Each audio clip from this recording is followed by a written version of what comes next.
This story begins as a man named Kenichi overworks himself until he ends up in the hospital. To protect his heart, Kenichi switches to a more tranquil life in the wilderness, where he tends to some crops and plays with some crows. He also watches some isekai anime while doing some writing. One day, while trying to order some ingredients, Kenichi disappears and finds himself in a strange place. He finds a corpse nearby, which makes him wonder if he's in some fantasy world, and he decides to try what he saw in those isekai anime. He calls out for his status screen to open, and it shockingly works. Kenichi can't believe that it actually appeared, and it confirms that he's in another world. Oddly, his status screen doesn't display his health or magic points. It doesn't show any skills either, and it only displays something called Shangri-La. Clicking on it reveals that it's the major online shopping site that he used to use all the time in his old world. The only other thing on his status screen is his item box. Kenichi gives it a test by storing some weeds,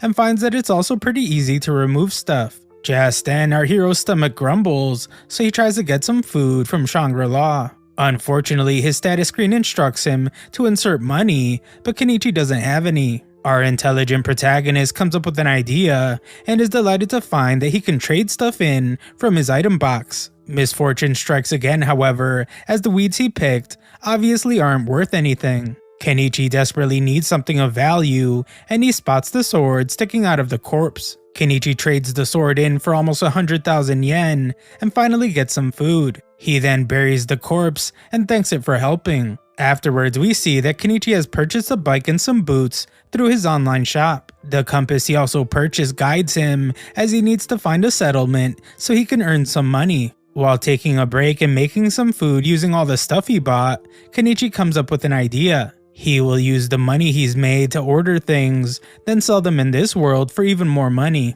Kenichi feasts on his delicious meal, but he is horrified when some terrifying monsters emerge from the forest. He desperately searches for some weapons on Shangri-La, but the monsters are quickly approaching. All he finds is a bow, but he doesn't know how to use one. He settles on buying some fireworks instead, but it only buys him a little bit of time. Kenichi buys a slingshot just in time, and it works perfectly.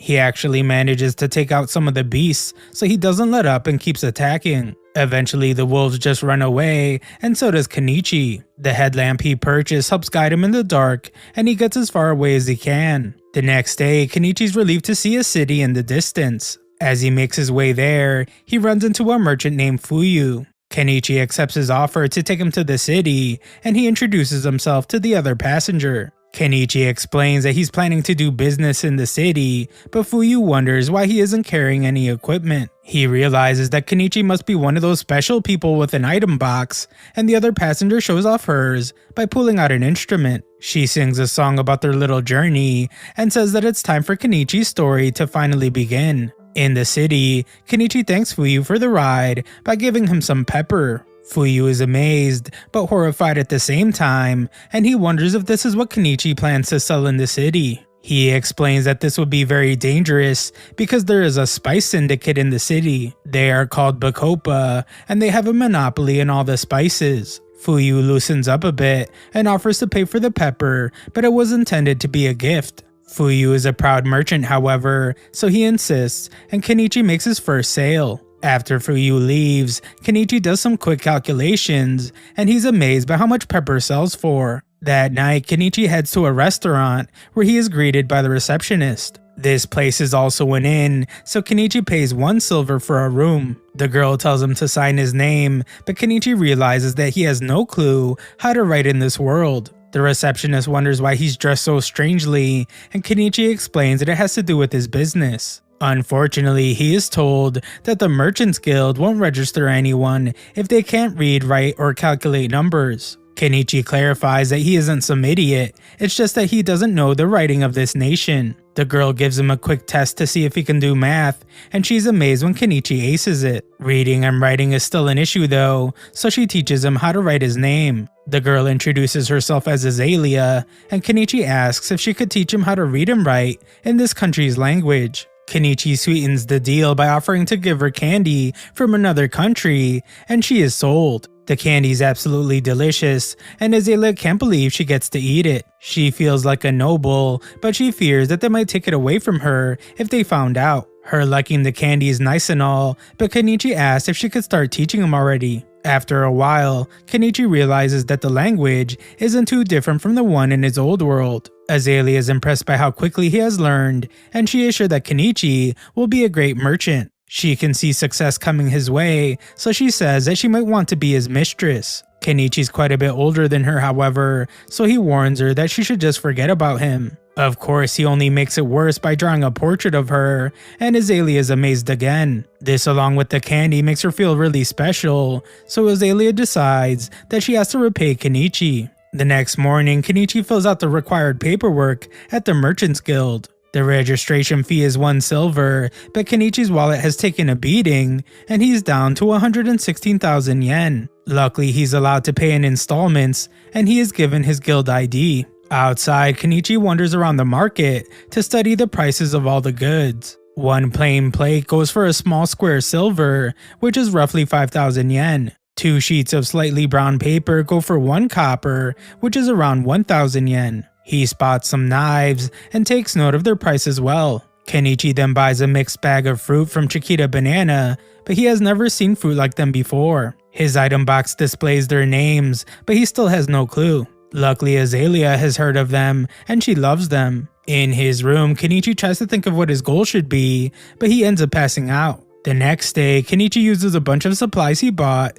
including a hammer, to build himself a stand. Azalea is amazed by the style of clothespin he's using, because the ones she uses are flimsy, and they always break. His are much better, and Kenichi's surprised when she says they could be very valuable. A while later, Kenichi shocks some poor old lady when he summons his stand next to her. He gets everything prepared, and the lady ends up buying 5 clothespins for 1 copper. Her name is Anima, and she welcomes him to the area. After a few hours pass, Anima points out that his clothespins are selling like hotcakes. Anima's sales have picked up just by being near Kenichi, so she hopes that he never leaves. Kenichi's glad that his pins have been so profitable, but he's a savvy businessman, and he knows that imitators will eventually start selling something similar. Just then, some kid shows up, and Kenichi can instantly tell that he's someone of high status. The guy takes a look at one of Kenichi's knives, and Kenichi shows him how easily it can cut through stuff. It costs 2 silver, which is quite expensive, but the guy has never seen such a pristine blade, and he is interested. The knife is a little too small for him, however, so he wonders if Kenichi has anything bigger. Kenichi searches his item shop, but it's going to be hard to find anything because of certain laws. Luckily, he manages to find a sword, and the guy is amazed by its beauty. It comes with a heavy price tag, however, as it costs 1 gold, but the guy really wants it. He struggles with his own impulses, and Kenichi wonders if he asked for too much. This guy is clearly a big spender though, so Kenichi knew he had to make the best of it. Just then, some little cat person starts sniffing around, and some other cat people scold her for going overboard. This is Kenichi's first time seeing beast folk, so he apologizes for his reaction, and one of the cats jumps onto Kenichi's stand as he wants to buy his roof. Kenichi says it's not for sale, but he remembers that he can always buy more. The guy wants to buy 3 of them, so our boy gives him a juicy discount. He shaves off 1 copper from the total, but the cats don't have copper. They don't even seem to know math, but our boy Kenichi does, and he works it out. The cats don't trust him, but the blonde guy vouches for Kenichi, as his calculations were impeccable. With that sale done, the blonde guy says that he's ready to buy the sword. That night, Kenichi uses his earnings to pay for 5 whole nights at the inn. Elsewhere, some nobles amazed by the clothespins that her maid bought. Just then, she gets the idea to sell them at her company. She refuses to let this opportunity pass her by, so she goes to find her father. Back with our boy, he prepares to take a bath in some little tub thing he bought. On Shangri-La, he finds that they have drum baths, and he thinks about filling it up with water and heating it over a fire. After all this buying he has been doing, Kenichi begins to wonder how the online shop even works. The light from the screen doesn't illuminate his surroundings, and he has no clue how the packages even get to him. He begins to fear that there might be some kind of scam that will eventually demand his soul as payment for its use. It's too much to figure out, so our boy just gives up. Elsewhere, we see some girl beat down on a pigeon so she can have something to eat. Just then, the girl is startled as someone calls out to her, and she begs God for her not to be found. Thanks for watching my recap. Subscribe to my channel for more videos. This story begins as a man named Kenichi overworks himself until he ends up in the hospital. To protect his heart, Kenichi switches to a more tranquil life in the wilderness where he tends to some crops and plays with some crows. He also watches some isekai anime while doing some writing. One day, while trying to order some ingredients, Kenichi disappears and finds himself in a strange place. He finds a corpse nearby, which makes him wonder if he's in some fantasy world, and he decides to try what he saw in those isekai anime. He calls out for his status screen to open, and it shockingly works. Kenichi can't believe